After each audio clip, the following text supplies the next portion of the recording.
right now, but Tanark is in Boston. I've been playing him all semester. So we've got so many Foxes around. So Tanark used to be best player in South Korea. He is now living and going to school in Boston. I believe he's home right now, but he's in Boston most of the year. Where's he going to school? I don't remember the acronym. Right. CPHS, something like that. Let's go into this match in the Boston right scene. So I heard Wii Fit originally, but I guess that was, you know, not serious. So this is going to be Mr. E and Jen. So Lucina Ryu. So the interesting thing about this matchup, focus could be a lot more effective here than in a lot of other matchups because obviously right there, Lucina doesn't have a whole lot of multi-hits. She's got Nair that'll break it. But that's about it other than just having the attacks that are quick enough. Right, side B, quick enough. But this, that won't help you in the air very much. Two of them will work. So it's an interesting matchup to play neutral in. Lucina's a better neutral in general by far, but of course Ryu with that explosive kill power. And a back air and a down smash that have about the same range as her sword, so yeah, keep things interesting. One of the things, though, is that it's something that you see a lot of Lucina's, especially. Instead of trying to just break focus, they'll hit it and space outside of a counterattack. Just get that extra damage and put on that pressure. The run-up Shoryu, a huge risk from Jen. It doesn't quite take the stock, but definitely puts him in a good position right here.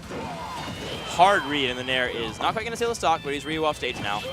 And Ryu has pretty much the worst air dodge in the game. Yes. It has the second highest landing lag. The only one higher is Bayo, who of course has a frame 1 air dodge, so that's to make up for that. And Ryu's air dodge a ton of end lag, more than anyone else other than Bayo, the issue and is that slow startup as well. The issue is that he does not have the same level of invincibility.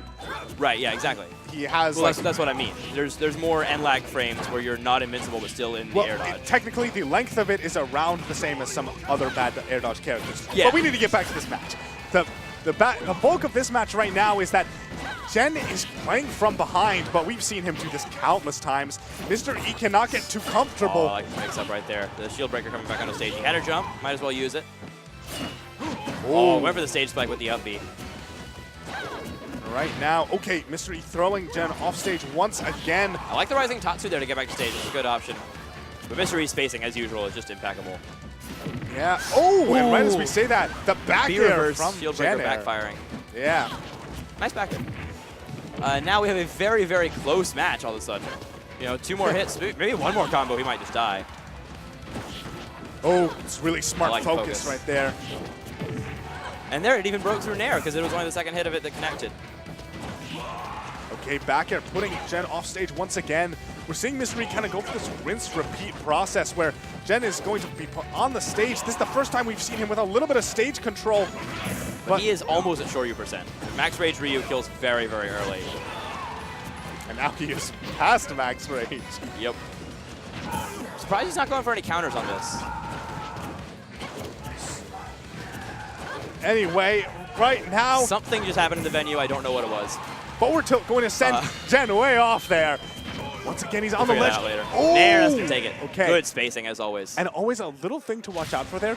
You saw how... Okay, to explain what actually happened. Mr. E, while he was waiting for Jen to come back, crouches, which is like a weird sort of pseudo-conditioning where... at that point, Jen was expecting a trump. Right. And so I think he buffered the ledge jump, and that's when Mr. E caught him with that neutral air. And his spacing on those nairs is very, very good, and it's a really important tool for Lucina's ledge trapping game. Okay, we're having game 2 now on Battlefield. An interesting counter pick for Jen. Sure, you're going to kill a little bit later, but the combo extensions, I think, are what he's really looking for here. And I think the theory with Ryu's picking this stage, because I do see a lot of Ryu's pick this stage, is that, sure, yes, it's going to kill later. It's still going to kill earlier than whatever you have. And so they'll take that in exchange for you not being able to kill them so much, as well as the layout of the stage being good for Ryu in neutral. Yeah, and I will say, Jen's survivability Never mind. I was about to praise his survivability it's been from that very last good. game, but that was not much you could do there. Ryu's recovery is pretty bad. Yeah, right now, okay, good neutral air and the forward air. At this point, yeah, Mr. E just extending this % lead. Yep. And when he's up by this much, he could be comfortable just like swinging into focus as long as he spaces outside of it. Because more and more damage makes it harder and harder for Jen. But yeah, this is a tough situation for Ryu. Ryu doesn't really have approach options for the most part. He does have good aerials that are positive on shield, but if you just don't let him space them in the first place, it's very hard for him to weave his way in. Walking is one of the best approaches in the game. especially when it's Ryu. Yeah, no, turnaround. Oh, and he didn't have ledge invincibility, but Jen wasn't ready to really capitalize. And the back air will take it. So after one question mark at the end of that game with the footstool, pretty solid game 2 for Mr. E, and he's going to be moving on. Yeah, and to explain a little bit, can we get a confirmation on the off-stream upset?